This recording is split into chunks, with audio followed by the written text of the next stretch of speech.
Major Akter ছাড়া কেউ বলতে পারবেন না। আর ওই যে সাংবাদিক প্রকাশ করেছেন তারও ইদানিং যাকে বলা হয় সাহস এবং শক্তি আমাদের অনেকের চাইতে বেশি। তো এই যে মিস্টার পান্না, ডাক্তার মঞ্জুরুল ইসলাম পান্না, আমরা পান্না হিসেবে ডাকি, আমাদের ছোট ভাই। পান্নার যে এত সাহস, এটা আমি কোনোদিন টের পাইনি। ও ২১-তে চাকরি করত সালাম সাহেবের ওখানে, এবং ২১-এর সালাম সাহেব তার যে বিপদের সময়টিতে পান্না সবসময় তার সঙ্গে ছিলেন। সালাম সাহেব যখন গ্রেপ্তার হলেন আ সেই আওয়ামী লীগের দ্বারা, তখন বাংলাদেশে আসলে তার পক্ষে কেউ কথা বলেনি। কেউ কথা বলেনি। আ আমি তখন প্রতিবাদ করেছিলাম। প্রতিবাদ করেছিলাম। টকশোতে বলেছিলাম যে, "এটা কোনো অবস্থাতেই ২১ টেলিভিশনের সঙ্গে শেখ হাসিনা যেটা করছেন সেটা ঠিক না।" তারপর সে জেল থেকে বোধহয় খবর পেল যে আমি এই ব্যাপারে কথা বলেছি। তিনি তার সেই সম্ভবত পান্না অথবা মজুমদার জুয়েল, আ তার মাধ্যমে তিনি আমাকে একটা রিকোয়েস্ট করলেন যে, "রনি ভাই, আমাদের সালাম সাহেব আপনাকে সালাম দিয়েছেন। আ তাকে নিয়ে যদি পারেন কিছু একটা লেখা লেখেন আরকি।" তো ওই সময় যাকে বলা হয় আব্দুস সালামের নাম উচ্চারণ করা বাংলাদেশে খুব শক্তির দরকার ছিল। তো যাই হোক, আমি সেই দৈনিক নয়াদিগন্ত পত্রিকায় একেবারে পুরো একটা পত্রিকার সম্পাদকীয় লিখে ফেললাম, যাকে বলে আব্দুস সালামকে নিয়ে, এবং নয়াদিগন্ত সেটা ছাপালো পরিপূর্ণভাবে। একেবারে আব্দুস সালাম ২১-এর টেলিভিশনকে নিয়ে পরিপূর্ণভাবে প্রায় ২৫০০ শব্দের একটা সেই সম্পাদকীয়। সালাম সাহেবের এক ভাই, আমি নাম বলতে পারবো না, সে টেলিফোন করে অনেক কৃতজ্ঞতা জানালো। তো যাই হোক, এনিওয়ে সালাম সাহেব এই পট পরিবর্তনের পরে সে জেলখানা থেকে বের হলো। ২১-এর সে মালিকানা নিল আবার বুঝে। আ পান্না সেখানে হঠাৎ করে চাকরি হারিয়ে ফেলল। কেন হারালো আমি পান্নার সাথে কথা হয়নি। এখন সে YouTube করে এবং এখান থেকে তার যে আয় রোজগার হয় সে সে দেখা গেল ১০ বছর চাকরি করলে যা আয় না করত, তার চেয়ে গত ১০ মাসে তার আয় রোজগার ভালো হয়েছে। পান্না খুব ভালো করছে। সব দিক থেকে পান্না ভালো করছে। তো সেই পান্নার যে সাহস, তার সঙ্গে, সঙ্গে আবার এই মেজর আক্তারের যে সাহস একত্র হয়ে গেছে। তো পান্নার YouTube চ্যানেলে তিনি যেটা বলেছেন যে, আওয়ামী লীগ এত সোজা জিনিস নয়। আওয়ামী লীগ আর কয়দিন পরে সেই আগস্ট মাসকে ডেডলাইন দিয়েছে। ২০২৫ সনের আগস্ট মাসে ডেডলাইন দিয়েছেন কে? মেজর আক্তার। যে আগস্ট মাসে থেকে আওয়ামী লীগ খেলা শুরু করবে এবং ঘোষণা দিয়ে খেলা শুরু করবে। আজান দিয়ে খেলা শুরু করবে। আজান মানে আহ্বান দিয়ে। আসো আমার সঙ্গে খেলো। তো এই কথা আ মেজর আক্তার কি আওয়ামী লীগের পক্ষে বললেন না বিপক্ষে বললেন? এটি কি মেজর আক্তার বিএনপির পক্ষে বললেন নাকি আ বিপক্ষে বললেন? আমার কাছে যেটা ব্যক্তিগতভাবে মনে হয়েছে যে তিনি আ কারো পক্ষে বলেননি। তার যে রাজনীতির প্রজ্ঞা বা অভিজ্ঞতা, তিনি শেখ হাসিনাকে খুব ঘনিষ্ঠভাবে দেখেছেন। বেগম জিয়াকে ঘনিষ্ঠভাবে দেখেছেন এবং বাংলাদেশের ইতিহাসের দুটো সন্ধিক্ষণে তিনি দুজনের খুব কাছাকাছি ছিলেন। যেমন ১/১১ এর সময় আ বেগম জিয়া কিন্তু সিদ্ধান্ত নিয়ে ফেলেছেন যে তিনি বিদেশে চলে যাবেন। তিনি বিদেশে চলে যাবেন। আগে তো আ তারেক রহমান সাহেব গেছেন। এখন বেগম জিয়াও যাবেন এবং তাকে এয়ারপোর্টে নিয়ে যাওয়ার জন্য ১/১১ র সময় ব্রিগেডিয়ার বাড়ি, ডিজিএফআই এর ব্রিগেডিয়ার বাড়ি, বেগম জিয়ার বাড়িতে বসে আছেন। বেগম জিয়া মানে তার ব্যাগেজ গুছিয়ে সম্ভবত যে গাড়িতে করে এয়ারপোর্টে যাবেন সেই গাড়ির জন্য অপেক্ষা করছেন এবং ড্রয়িং রুমে ব্রিগেডিয়ার বাড়ি বসে আছেন।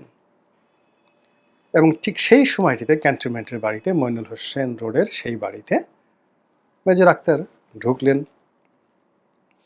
এবং মেজর আক্তার ঢুকে তিনি বেগম জিয়াকে বললেন, "ম্যাডাম, আপনি এটা কি করতেছেন? আপনার সারা জীবনের অর্জন আপনি শেষ করে দিচ্ছেন। আপনি শেষ হয়ে যাবেন, দলটা শেষ হয়ে যাবেন।" এবং তিনি ব্রিগেডিয়ার বারিকে রীতিমতো বকা দিলেন, সেখান থেকে বের করে দিলেন। ১/১১ র সময় ব্রিগেডিয়ার বারিকে, যাকে বলা হয় বকা দেওয়া এবং তার সামনে বেগম জিয়াকে বকা দেওয়া এত সোজা বিষয় না। আজকে বিএনপির যারা বড়, বড় কথা বলছেন, ১/১১ র সময় ব্রিগেডিয়ার বাড়ির পিয়ন, ড্রাইভার, দারোয়ানের পা ধরে অনেকে কান্নাকাটি করেছেন। তো এই হলো মেজর আক্তার। ফলে বেগম জিয়া সিদ্ধান্ত পরিবর্তন করলেন। ব্রিগেডের বাড়ি সেখান থেকে চলে যেতে বাধ্য হলেন এবং এটা মেজর আক্তারের গল্প নয়। ব্রিগেডের বাড়ি সেই আমেরিকা থেকে সে এই সাক্ষাৎকার দিয়ে এই সত্য প্রকাশ করেছেন। বেগম জিয়া জীবিত আছেন, জিজ্ঞেস করে দেখতে পারেন। তো কাজেই বিএনপির খুব ক্রুশিয়াল মোমেন্টে তিনি বিএনপিকে দেখেছেন জিয়াউর রহমানকে, একসাথে যুদ্ধ করেছেন। He is a freedom fighter. তো কাজেই বিএনপি রাজনীতিতে খুব অল্প লোক আছেন। তিনি আছেন, কর্নেল অলি আছেন, আব্দুস সালাম তালুকদার সাহেব ছিলেন, কে এম ওবায়দুর রহমান সাহেব ছিলেন। মানে যারা একেবারে প্রথম দিন থেকে বিএনপি রাজনীতি বোঝেন, সৃষ্টি করেছেন। যেমন ফেরদৌস আহমেদ কুরেশি ছিলেন, আব্দুল হামিদ চৌধুরী ছিলেন, কে এম ওবায়দুর রহমান, মানে যারা বিএনপির শুরু থেকে, শাহ মজিম সাহেব ছিলেন, ইন্টেলেকচুয়ালি বিএনপিকে ডেভেলপ করেছেন এবং সাংগঠনিকভাবে বিএনপিকে শক্তিশালী করেছেন। বি চৌধুরী ছিলেন। এখনকার বিএনপির যারা আছেন তারা এই মানে যাকে বলা আবেগটা, এই বিএনপির সৃষ্টির এই মাধুর্যটা বুঝতে পারবেন না। তো যাই হোক, এনিওয়ে, তারপরে তিনি আবার শেখ হাসিনার সঙ্গেও তার ঘনিষ্ঠতা হয়েছে বেশ কয়েকবার।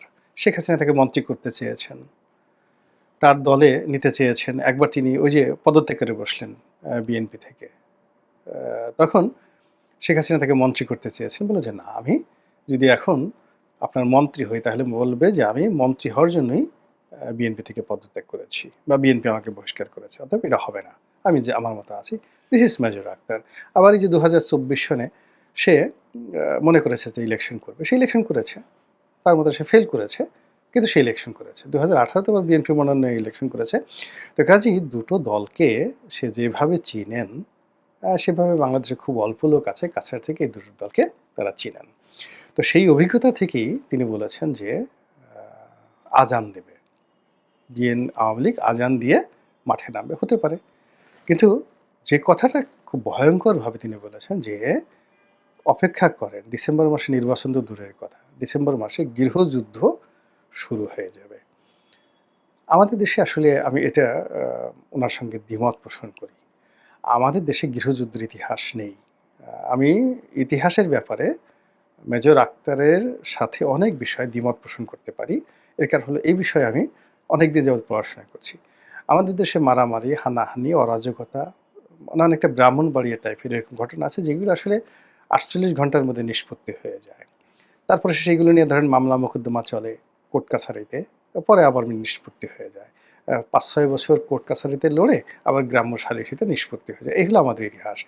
কিন্তু আরবের মতো, ইরানের মতো এভাবে যুদ্ধ করা, গৃহযুদ্ধ করা, তুরস্কের মতো যুদ্ধ করা, সিরিয়ার মতো যুদ্ধ করা, এগুলো আমাদের রক্তের মধ্যে নাই। আফগানিস্তানের মতো যুদ্ধ করা, এমনকি পাকিস্তানের পাঠান, বালুচ এরা যেভাবে যুদ্ধ করে, আমাদের ওরকম যুদ্ধের ইতিহাস নেই।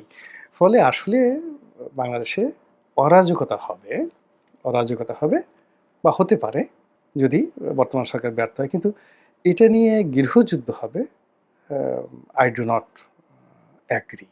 তো সেক্ষেত্রে আমি যে শিরোনামটি ব্যবহার করেছি যে মেজর আক্তার কি পাগল হয়ে গেলেন কিনা, এটা আমার কথা না। মেজর আক্তারকে বিএনপির বেশিরভাগ লোকই পাগলা আক্তার বলে, পাগল বলেন।